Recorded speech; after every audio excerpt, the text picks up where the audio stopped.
If you go into the kitchen to cook a dish and the very first thing you get is a recipe, and you follow the recipe and you work with the recipe, eventually you'll master that dish. Once you've mastered it and made it a few times, you can make the dish over and over again and you'll remember the recipe. You don't have to keep going back to the recipe book. Now, if somebody says, boy, that's really delicious, you don't say, well, it's a miracle, like something out of voodoo. No, you just followed a proven recipe that had been worked out by people before you. And that's basically the secret of success. If you want to be successful in starting a business, then you study what people have learned, and everything that people have learned they've written down or shared in seminars or put onto audio programs is, I learned this from a very wise man named Kopmeyer, who spent more than 50 years studying success. And he had developed more than 1,000 success principles that he had derived out of something like 6,000 books. And when I met him, I asked him the question you would ask. Of all these 1,000 principles, because I had studied it all, which is the most important principle of all? And he said, Brian, he said, it's simple. He said, use proven success methods. He said, learn from the experts. He said, Brian, you'll never live long enough to learn it all for yourself. So what I find is that successful people are those who learn from others who've gone before them. Unsuccessful people try to make it all up, like a cook going into the kitchen, taking ingredients out of the cupboards, throwing them all in a bowl, and wondering why it doesn't taste good. This is why people's sales careers, why 80% of salespeople are functioning well below their potential. Only 20% make all the money. Why 20% of businesses in any industry make all the profits. Why 20% of the professionals in any service make 80% of the money, and so on. It's because they follow proven success principles, proven recipes, proven formulas, proven combinations, and they just do them over and over again until they master them. Then they can do more and more of them, faster and faster, easier and easier, at a higher level of quality. And all that translates into greater results. We are where we are and what we are because of the choices and decisions that we have made in the past. Choices and decisions with regard to the jobs we take, the people we work with, the people we marry, live with, socialize, the investments we've made, the uses of our time, and so on. We are where we are and what we are because of our choices and decisions. So the starting point of change in our life is to make new choices and decisions, which requires that we stop making old choices and decisions that are not helping us. In other words, to get into something new, you've got to get out of something old. To start associating with positive people, you've got to stop associating with people who are not helping you. And in many cases, people realize they're going to have to break off old friendships, break out of relationships. I've seen this happen countless of times. Quit jobs, stop associating with negative family members who are constantly critical. You're going to have to reorient yourself to more positive people. Now, the third principle that's so important is this, is that there's a law of attraction in the universe that says that you attract into your life people and circumstances in harmony with your own thinking. So if you start to read really good material, set goals, commit to your own personal development, strive to become good at what you're doing, listen to positive audio programs, associate with positive people like at this seminar, what happens is you set up a force field of energy that is invisible, but it attracts into your life people, circumstances, possibilities, opportunities that would not have been there in the absence of your own changed thinking. So all three conspire. Stop making bad decisions, start making good decisions, start associating with people who encourage you, are in harmony with what you think, and then trust to this law of attraction to bring the right people into your life. Dr. Shirley Blotnick's study of self-made millionaires. 83 out of 1,500 people became self-made millionaires over 20 years. He found that the one quality that they all had in common was that they picked work that they loved, they specialized in that work, they became very good in it, and they eventually became paid very well for it, and then they held on to the money.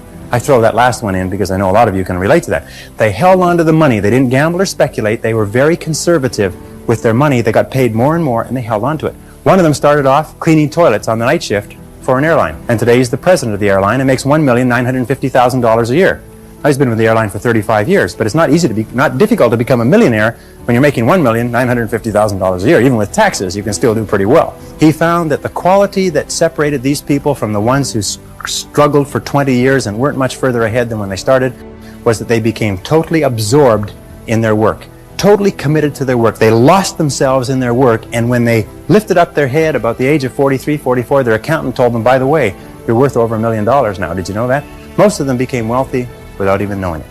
And so it's important that you find the work that you can commit yourself to. It's important that you find the relationship you can commit yourself to. And if you are an employer and you have people working for you who are not committed to their work, these people are like rotten apples in a barrel. I have found that people who are not committed to their jobs are people who will always cause trouble within an organization. And the people who are committed, you don't have to be the most talented, and you don't have to be the best looking, you don't have to be the best educated, but if you're committed to your work, you'll do more than all the people with all of those blessings. So commitment is important. Helen Keller said this beautifully. She said, life is either a daring adventure or nothing at all. That the tendency, she said in the earlier parts of this statement, she said the tendency to seek security is the low road to failure. That courage is absolutely essential. And one of the things that I used to think that if you were really courageous, eventually you got to the point where you weren't afraid. I'm going to tell you something, that if you're not a little bit afraid, at least 3 or 4 nights a week, you're not trying hard enough. If you're not falling on your face over and over again, if you're not trembling when you go to sleep with your heart pounding, then what is happening is you're not trying hard enough. You're living too far within your potential. That all really successful people live on the outside edge of what they're capable of.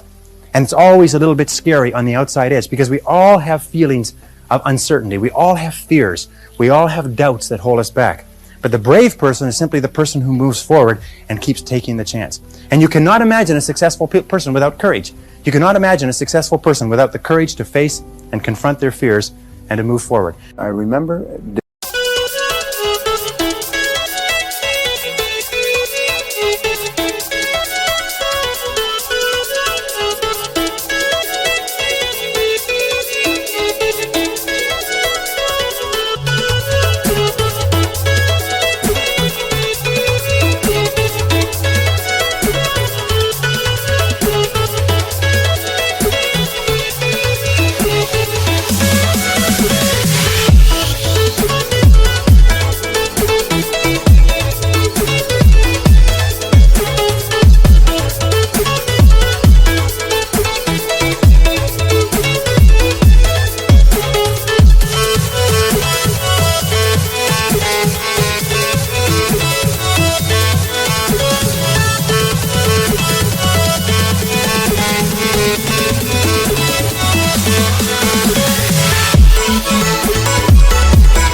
discovering something that was astonishing to me, and it was that your level of self-esteem or self-worth, your sense of personal value, the amount that you like yourself and respect yourself, determines the entire quality of your life.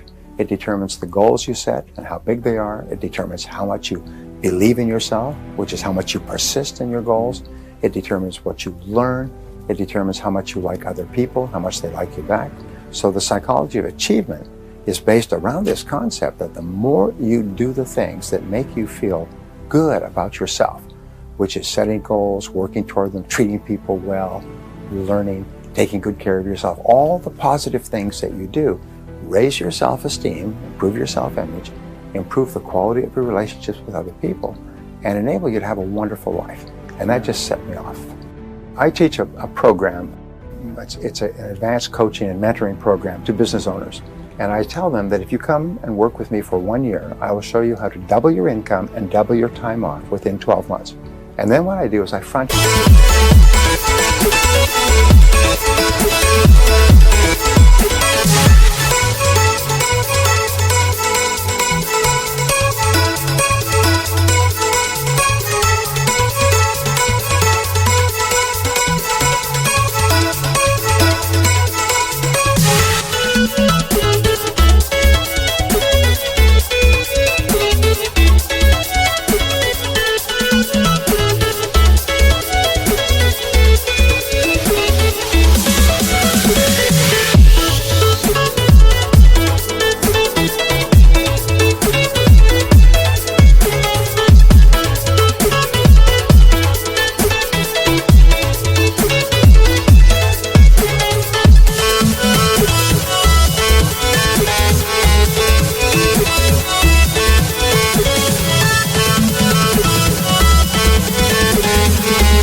first day of coaching so that they double their income within 30 days.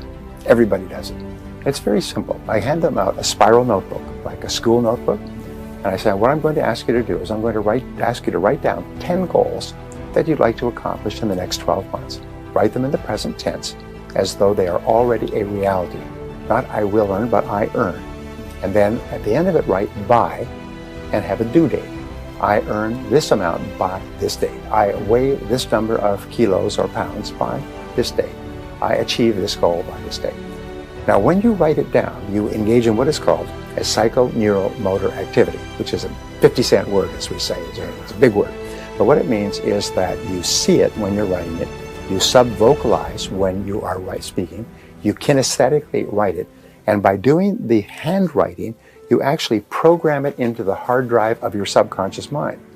And I've had people do this exercise once, and a year later, they found that list of goals, and they were astonished to find that 8 of the 10 goals had been achieved.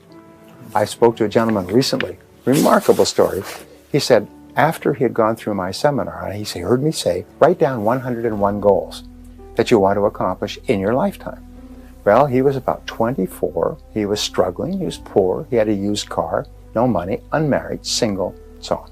So he went home that weekend, he got a spiral notebook, he wrote down 101 goals. Now, 12 years later, I'm coming back to the same city, Atlanta, Georgia. And so he came to my seminar, and he said, I have to talk to you. He said, because 2 weeks ago, I was going through my papers, and I found that notebook.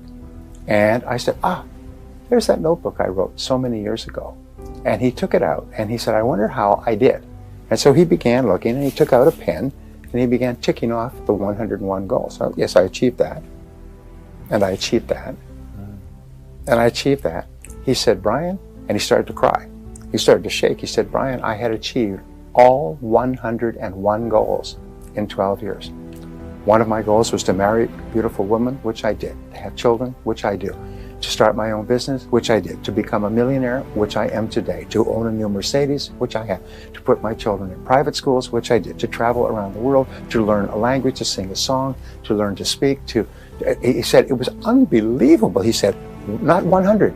101 goals had been achieved in 12 years.